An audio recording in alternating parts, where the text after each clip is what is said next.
Luc, alors ce fameux Winterjet dont tout le monde parle, en 2 mots, c'est quoi? Le Winterjet, c'est le moyen de skier où on veut, quand on veut. C'est une vraie révolution. Au début, il y a eu les tire-fesses, les télésièges, les skis paraboliques, et maintenant, il y a le Winterjet. Maintenant, Luc, soyons concrets, ce Winterjet, c'est où et c'est quand? Eh bien, dès cet hiver. Mais alors attention, seulement à la location. L'idée à terme, c'est que tous les skieurs puissent acheter le Winterjet. Alors, Winterjet, comment ça fonctionne? C'est très simple. En fait, c'est un canon à neige individuel et assez léger pour être portatif. En fait, c'est vous qui fabriquez votre propre neige.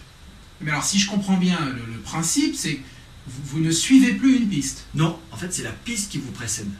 Ah oui, alors ça change tout. Ah ben là, c'est l'essentiel, c'est radical. Alors, Luc, nous y voilà, donc on le découvre, hein, ce Winterjet. Est-ce que vous pouvez nous le détailler un petit peu, là?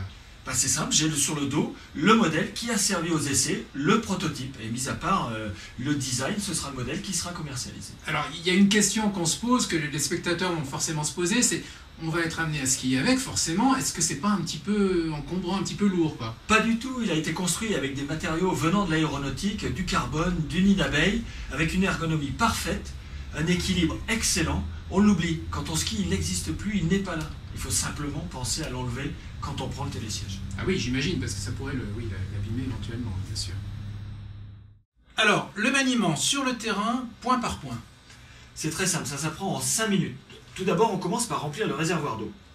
On peut mettre n'importe quelle eau Non, il faut de l'eau des Alpes. Il y a des marques très connues, on va pas les citer. Oh bah non. Ensuite, on sélectionne la pression désirée et le type de neige. C'est là où c'est intéressant. J'ai donc quelques positions. Première, neige poudreuse, neige damée, neige glacée. Et alors après, moi, j'ai rajouté une touche perso. Alors là, il faut que je rajoute un petit peu de pression jusqu'à 300 bars. Et là, j'ai mis un petit signal sonore. Et je tombe sur la position Kitzbühel, neige autrichienne.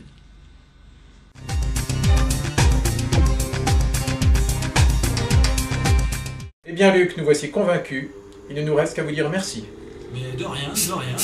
Ah, c'est parti, là, je crois que c'est parti. Regardez, mon 300 bars, c'est un peu fort, mais ça fonctionne. Ça fonctionne. Bientôt in your store.